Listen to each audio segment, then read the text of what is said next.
Pigpen may just have been the healthiest of the Peanuts gang. I can't believe I'm saying I know. that. Well, as CBS 2's Vince Gerasole reports, research from the University of Chicago says exposure to germs and bacteria for a child's developing body is a good thing.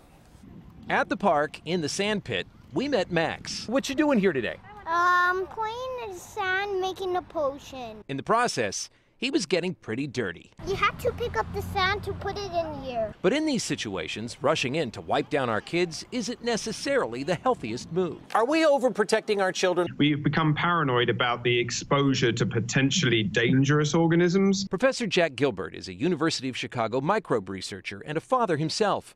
His book, Dirt is Good, concludes in this age of protective vaccines and sterile homes, there is a benefit to a not-so-clean environment. If you don't allow your child to experience a rich and diverse microbial world, their immune system becomes lazy. It means cells in a child's developing body meant to fight off foreign agents have nothing to do. When they finally see one of these allergens, it can make them overreactive.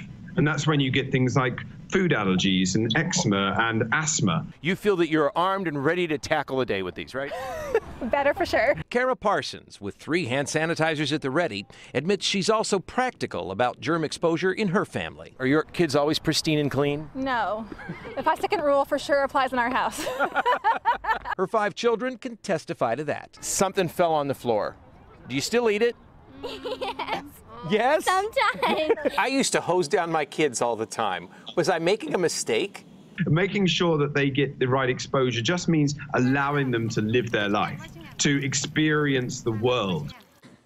Now, of course, all of this is about common sense. If you've been preparing raw meat or a cold or flu is circulating, make sure that your family is washing their hands and that you're keeping the house as sanitized as possible. But if your dog licks the kids all over, let them enjoy the moment, unless the dog's breath smells like my dog's breath, and then you could run right to the bathroom and wash it. You know, I can hear parents everywhere right now, right around dinner time, watching this and saying, thanks a lot, Vince. But I mean, the point's well taken, but I'm sure there's, you're trying to program your kids to be clean. It's a generational thing, too. When I spoke to my parents, they were like, well, you ate that stuff off the floor all the time. Nothing happened to you. That's very true. Well, scientifically, it all makes sense. Putting into practice, that's going to be a little bit harder for me, the idea of not always washing your hands. So. Okay, well, you know what? Come on over to the house and we'll get started. We'll just watch the kids play outside.